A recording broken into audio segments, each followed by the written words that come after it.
Hiya, I'm Jasper, and welcome to your video review for The Lord of the Rings, The Return of the King, Extended Edition. So, as always, I'm going to give the good, bad, and the furry. Once again, with the furry, gonna spoil things, so I'm not really going to get into it, but just to say that there is, I would say, more furry in this one than in the other ones. Okay? So, moving on to the good and the bad. Once again, I will put my links in the description down below for my reviews for the Fellowship of the Ring Extended Edition and the Two Towers Extended Edition here in the description down below. But hopefully, if you watched the first two movies, you are ready for the third one and to see how it ends. So what I will say, and I don't think this is spoilery because I'm not going to tell you what the ending is, but I will say that I think that some people have complained or thought that there was like too many endings. But the thing is that you've just stuck with these people for 8 hours here, and then another 4 hours here. So you're like, this is 12 hours. Like, this is a long, and it's at movie pacing. So a lot of things have happened. Watch my review of the first one, tell you how many things have happened. So in my opinion, especially with the number of characters there are so many stories to wrap up that the extended edition gives you time to really get that bow and to really feel the closure for each of the storylines that we have established in this. So I think that it was all necessary. Is it long for like an ending thing? Sure, but I think every minute of that was earned. Just like how in the first movie you spent so much time in Hobbiton, because the rest of the series is just like sadness and muck and gunk and horrible things and horrible creatures attacking and yada yada yada. So they needed that so that you could be like, that's what we're trying to protect for the rest of the movies. So with this one, it was really cool to see like Faramir show that strength of character. But you remember in my second review how like the only thing I didn't like was Eowyn and her stupid girl crush. Well, it's still there, and then she gets her like "I am woman, hear me roar" moment of like, I am no man. And I get that's from the book, but like I felt like the fight between her and the Night King, or not the Night King, whatever his name was, the Wraith King, whatever. That fight went on a little too long. I get that he has like this huge morning star or flare, just like trying to hit her with it. But this is the guy that literally right before this was like against Gandalf the White. And yeah, it's not like the Sorcerer Supreme style of magic, but it's Gandalf the White, the head of the Wizard Order level of magic. And you just saw him be like, and this is my power. And like, absorb it. And then shatter Gandalf the White's staff. And then he comes here and is like just messing around with her. I felt like it went on a little too long. So, anywho, the other thing is, Denethor. Fuck Denethor. And every one of those motherfuckers in that room that was helping him, every one of those people could have done something. They like, I don't care who you are, when a motherfucker has gone crazy, and it's literally you and like 3 other dudes that are like, hey, should we be piling up all these sticks here and getting them oil? No, you shouldn't. It doesn't take like the paragon of like virtue to be like, hey, maybe this isn't a good idea. Maybe we should do the barest of things to not allow, an innocent person to die because of this shit. So, but especially fuck Denethor for all of his just like naysayer and sad and like depressing, just like his doom and gloom. Like, I hated and just how he ate. And I get that is all intentional. It's like Dolores Umbridge. You're not supposed to like her. But man, do they do a good job of making me hate the fuck out of him. So, fuck that guy. I'm glad. Spoiler alert for what happened to him. Spoiler alert for just him. I'm so glad that he got lit on fire and jumped off the end of that cliff. Like, fuck that guy. He should have been on fire for longer before he hit the ground. Ugh. Hate him. Hate what he did to Faramir. Hate what he almost did to Faramir. Okay. Anywho, the rest of this, I also feel like maybe they should have held on to... Okay, so I'm going to get into spoiler alert here. So spoiler territory here for the rest of the movie. So spoiler alert.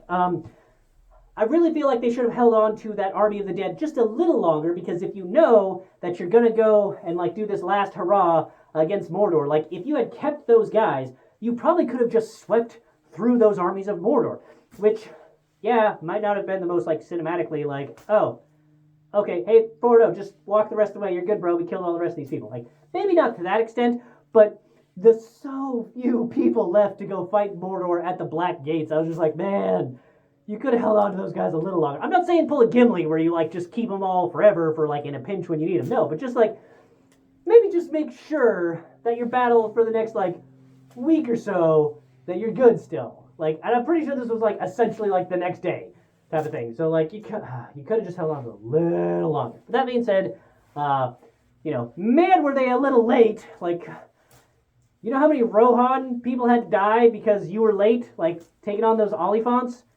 I just think about that every time I watch this. I'm just like, man, if y'all had been a little quicker, way more of the Rohirrim would have survived. But it's still fun. It was still a fun sequence for the battling. I know that they didn't focus so much on Aragorn's battling. Like, our heroes were not so much the focus. Like, Aragorn, you didn't see him kill as many people. You didn't see Gimli kill as many people. You did see him, like, make the jokes of, like, that's 7, that's 8, whatever number he said. But really the only hero from our fellowship that we got to see battle was Legolas taking out the Oliphant. And, I mean, it was still good. Like, it was awesome to see how he made it up there, and then how he took it out all on his own, and then, like, even how he came down on the trunk, and then Gimli's like, that still only counts at 1. Like, I just love that, because it's just an awesome action sequence, and Legolas is just being the most badass dude, and then Gimli's just like, let me just cut down your ego right quick. Only counts as 1, bro. Let's go. So, I like that. That was fun. And then, once again, hobbits showing their muster, where, the hobbit, Peregrine took, Pippin just stabbing the orcs when they're like about to off Gandalf. So like, booyah, hell yeah, get those hobbits showing their worth. And then I did like that, Gandalf was fighting with both his staff and his sword. I thought that was a cool sequence. I'm sad that his staff got broken by, the Nazgul king. That was sad. I'm just like, holy shit, because I forgot that happened. But dang, that's his staff, bro. Like, that's the thing. So I don't know. I'm just gonna assume he makes a new one. So yeah, and then getting to see Aragorn, I do think that it was the right decision on their part to not have Aragorn fight like a vestige of Sauron and just like make it just a big creature, because I don't think it would have been right for him to be fighting a vestige of Sauron, because this whole time the whole thing is that Sauron can't really take physical shape without the ring. He has to just be the flameless, the lidless eye breathed in flame type of thing. So I think that it was correct for them to CGI over that. And then I still would have liked to have seen the guy who was the voice of Mordor, who like threw the mithril shirt at Gandalf. I would have liked to have seen the version where his mouth was sideways, fully finished CGI. I think that would have been neat. But I get that I guess that they tried it and it didn't work as well, so they just went back to his normal like up and down mouth. But it would have been neat to see the other way. Finally had Eowyn and her stupid fucking boy crush on Aragorn be like, and no, Faramir, let's do this. So cool, that worked out for him. And we finally get the payoff for all those times that like the Arwen like dream sequences and like giving you the sword sequence and everything else. Like, we finally get the payoff of her being there. And I think that it was all that was worth it. Like, it was great to keep that theme throughout, as opposed to just her like helping, as opposed to just like her and him meeting in Elrond, meeting there in Rivendell for like 30 seconds, and him and her handing him the Arwen Evenstar, and then being like, peace out for the next 2 movies, and then seeing her at the end. Like, there would not have been the emotional like, yeah, when you saw her if you hadn't had her throughout. So they made the right choice there. But yeah, seeing Shelob and so many of the like scenes with Sam versus Shelob and whatnot taken from whatever that famous artist is that did so many artworks of that, I think that was definitely the right call to use that as inspiration for those scenes. And it was great to see Sam, with the Light of Elendil and with Sting, and just like, you take your hands off him and just, And then, even then, like, they're in Mordor, they're in like prime Sauron territory, and he like, he almost got ringed when he like lays eyes upon it. He's like, oh, and then you see like, man, fortitude of hobbits giving it back to Frodo. And man, did you see all that that ring is heavy when it's all on him like that. Just ow. Just raw on raw, just out. So, good for Frodo. that he was able to survive all that, and how it was a little cheesy for him to be, for once they were on the mountaintop, for him to be like, you know, I may not be able to carry the ring for you, but I can carry you. Sure, it was a little cheesy, but fuck it, like, go Sam. I love seeing Sam, like, be willing to do that. And, you know, sometimes you just need that level of breather, and then the adrenaline rush when Gollum tries to steal your ring. And I love the payoff from the first movie when Frodo's like, you know, somebody should have killed him, and Gandalf is like, he may yet play a part, and like, could you have killed him? Like, does he deserve death? You know, he may still play a part. And he fucking does, because Frodo decided to keep the ring, and would have kept the ring, and would have Isildur'd it, if it wasn't for Gollum taking it, and then them fighting. Like, that is the only reason the ring got destroyed, is because of Gollum. So yeah, Frodo had to sacrifice a finger for that, but, you know, hey, worked out, didn't it?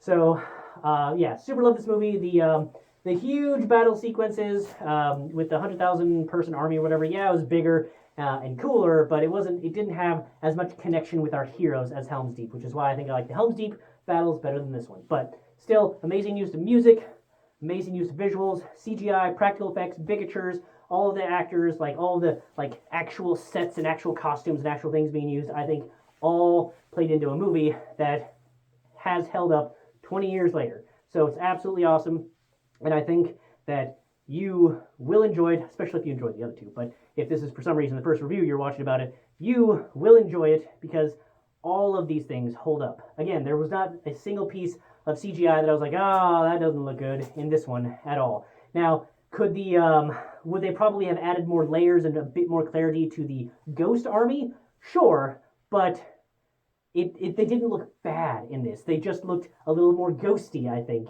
in this one than they might have if it was made today. But it was still such a good use of them that just everything about this was absolutely spot on, right where it needed to be. So, yeah, love this movie. Love the whole trilogy. It's awesome. I hope you loved it too. So that's really all I have for this one. Thanks for coming. Thanks for watching. Hope to see you at the next one. Bye.